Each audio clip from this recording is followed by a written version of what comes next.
Good evening बच्चों। आज हम लोग अपना दूसरा पार्ट शुरू करेंगे जिसका नाम है समांतर रेखाएं। ये हमारे लिए बहुत ही इम्पोर्टेंट है। क्योंकि इसके जो सवाल हैं वो हमारे अलग अलग मतलब कि 10वीं में भी आपको उपयोगी होंगे और अलग अलग पार्ट में भी उपयोगी होंगे। तो यहाँ पे हमारी जो गौर करने वाली चीज़ें हैं वो है समांतर रेखा और उनकी तिर्यक रेखा। इसी के बारे में हम ये पूरा पाठ आधारित है हमारा। अगर हमारी दो समांतर रेखा हो तो उसकी परिभाषा क्या होती है समांतर रेखा की कि एक ही प्रतल में समाविष्ट परस्पर प्रतिच्छेदित न करने वाली किन्हीं दो रेखाओं को समांतर रेखाएं कहते हैं। तिर्यक रेखा क्या होती है? अगर दो रेखाओं को कोई एक रेखा भिन्न भिन्न बिंदुओं पर प्रतिच्छेदित करे तो उसे कहते हैं तिर्यक रेखा। तो इसके द्वारा हमारे विभिन्न प्रकार के कोण बनेंगे। कौन कौन से? संगत कोण, एकांतर कोण, अंतः कोण, जो कि बहुत ही उपयोगी है। तो हम लोग अभी जो हमारा आज का वीडियो है हम खाली इसमें समांतर रेखा, उसकी तिर्यक रेखा और उनके द्वारा बनने वाले कोणों के बारे में जानकारी प्राप्त करेंगे। तो आओ हम देखते हैं कि वो क्या है। हमारा है समांतर रेखा। मैंने आपको परिभाषा पहले भी बताई। तो परिभाषा क्या है? एक ही प्रतल में समाविष्ट परस्पर प्रतिच्छेदित न करने वाली किन्हीं दो रेखाओं को समांतर रेखाएं कहते हैं।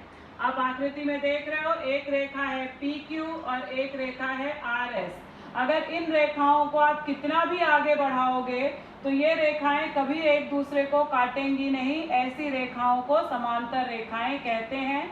हमने आपको उदाहरण भी मैंने बताया है, रेलवे लाइन की पटरी इसका सबसे अच्छा उदाहरण है। तो अब हमारा ये तो हो गया समांतर रेखा, मगर हमें अभी क्या देखना है? समांतर रेखा की तिर्यक रेखा द्वारा बनने वाले कोण।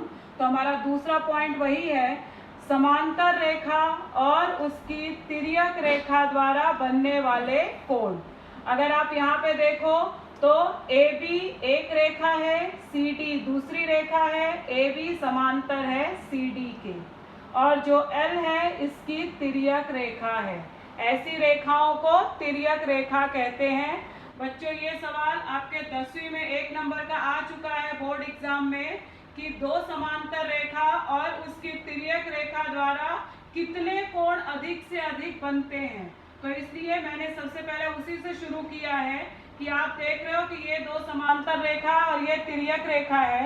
ये स्मॉल लेटर ABCD में मैंने आपको बताया है कि 1 2 3 4 5 6 7 8, मतलब कि अगर दो समांतर रेखा और उसकी कोई तिर्यक रेखा हो तो इस तरह अधिक से अधिक आपके 8 कोण बन सकते हैं, उससे ज्यादा कोण आपके नहीं बनेंगे। तो ये आपका 10वीं का बोर्ड एग्जाम का सवाल है। तो किसी भी तिर्यक रेखा द्वारा कितने कोण बनेंगे? 8 कोण। तो ये मेरा देखो पहले मैंने लिखा है कि दो समांतर रेखा और उसकी तिर्यक रेखा द्वारा अधिक से अधिक 8 कोण बनते हैं। तो ये रिक्त स्थान में आपका आया हुआ सवाल है। अब हम लोग देखेंगे कि संगत कोण, एकांतर कोण और अंतः कोण क्या होते हैं। आप लोग पहले भी पढ़ चुके हो 8वीं में, फिर भी हम एक बार फिर से इनको देखेंगे। संगत कोण क्या होता है? एक को छोड़ के एक, मतलब अगर मैंने A लिया, ये कोण लिया, तो मैं इसको छोड़ दूंगी, ये मेरा कोण होगा इसका संगत। मतलब एक जोड़ी मुझे क्या मिलेगी? A का संगत कोण कौन होगा? E। अगर मैं D से शुरू करूं तो फिर से एक को छोड़ के, तो D का संगत कोण कौन सा होगा? H। तो एक को छोड़ के एक और तिर्यक रेखा के एक ही साइड, अगर मैं तिर्यक रेखा के उस तरफ गई तो इधर एक को छोड़ के एक, और अगर इस तरफ हूं तो इधर एक को छोड़ के एक। तो अल्टरनेट जिसको बोलते हैं, तो वो आपका संगत कोण होगा। तो A का संगत कोण कौन होगा? E, D का संगत है H, B का संगत है F और C का संगत कोण है G। तो ये हमारे 4 संगत कोणों की जोड़ियां बनी, जो कि देखो मैंने इधर नीचे लिखा है कि संगत कोणों की जोड़ियां। तो क्या लिखा है?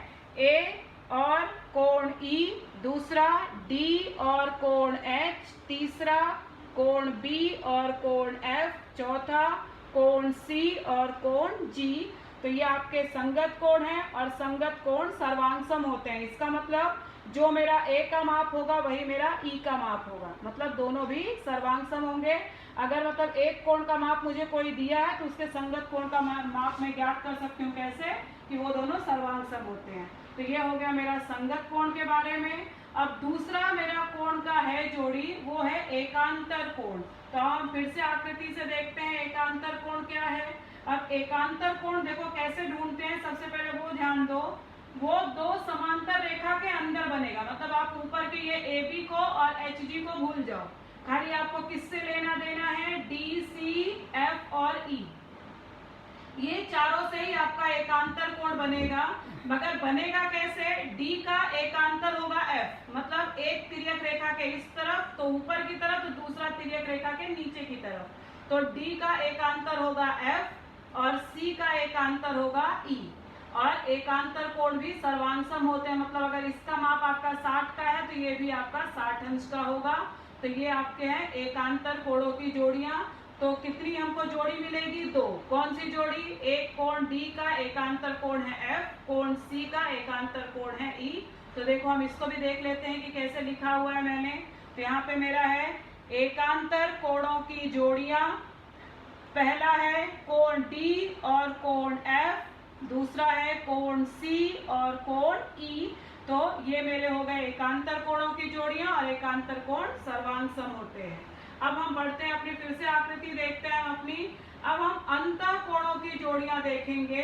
अंतः मतलब नाम से ही समझ में आता है, अंतः मतलब अंदर की तरफ। तो फिर से हम इधर ऊपर ए बी और एच जी को भूल जाएंगे, खाली हमको अंदर ही लेना है। अब अंदर मतलब अगर मैं तिर्यक रेखा के एक साइड हूँ तो मैं खाली यही रहूंगी।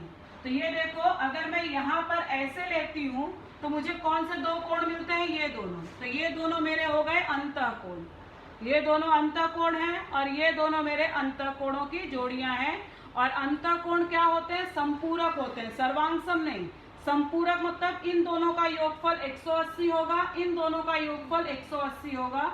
इसका मतलब अगर मेरा कोण D जो है अगर ये 70 अंश का है तो E कितना होगा, मैं 180 में से 70 को घटा दूंगी, 110 अंश का मुझे मिल जाएगा। तो मतलब मेरे अंतः कोण क्या होते हैं, संपूरक होते हैं। तो यहाँ पे मेरे अंतः कोणों की जोड़ियां हैं, देख ले जरा। तो मेरा चौथा है अंतः कोणों की जोड़ियां।